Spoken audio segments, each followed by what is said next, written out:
Hi, Amrit Sander here. Welcome to part 2 of a series of videos we put together, very short videos looking at how do we improve productivity at work. Now, in the first video I talked about identifying working practices that may not be adding the value that we think.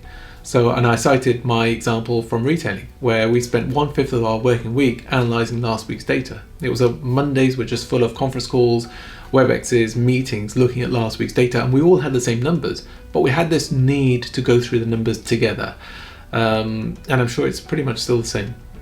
So hopefully you've had a chance to identify the working practices in your organisation where you might be able to improve productivity. Certainly think about how much time do we dedicate versus the benefit we get from it.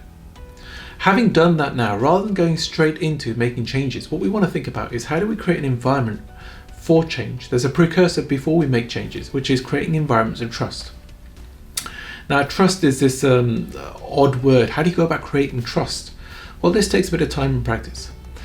If you come across Paul Zak's work on the neuroscience of trust, it's a great piece of work that talks about oxytocin and the value and the role played by leaders and managers in creating this environment of trust. Paul Zak goes on to talk about the 8 management behaviours of trust. I want to focus in on very briefly on 2 of them. First one being communication. Now, in organisations, we like to think we communicate very well, we communicate effectively. But actually, there's been a lot of evidence that says when we communicate completely and transparently with colleagues across the organisations, it helps improve trust. Now, what do I mean by completely and honestly? Often in organisations, when we make changes or when we're about to make changes, we can be quite paternal, maternal, quite protective over giving bad news to colleagues. Actually, there's been evidence that says even in periods of change like redundancy or downsizing, as soon as we can tell colleagues the bad news, it provides a level of certainty. They know where they stand, and employee engagement has gone up in those cases. So we need to get into a rhythm and a routine of just being open and transparent with colleagues across the organisation, where the communication is just transparent and we're bringing people with us so they know where they stand. So certainty, and when we're making comms, what we're doing is providing certainty. The other aspect I want to focus in on is relationships. And it might sound very obvious and a given, but strong relationships at work help improve trust.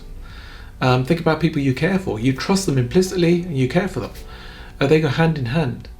And what we want to do is leaders and managers can suffer from this gap of relationships. How do you build a relationship with somebody who you see rarely? Actually, visibility.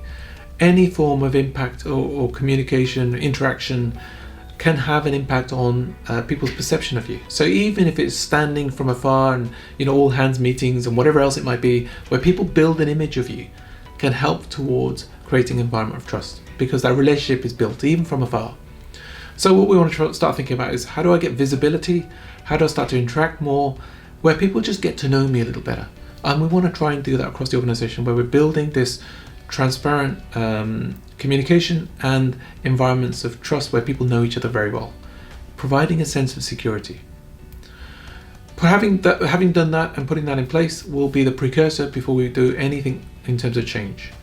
We want to make sure the relationships are strong and the communication is as open and transparent as it can be. Okay, I'm going to leave it there. That's looking at the environment for change. And we'll come back to the next video and see how we then move forward in this journey of improving productivity through engagement. Amrit Sander from The Engagement Coach. See you soon. Thanks.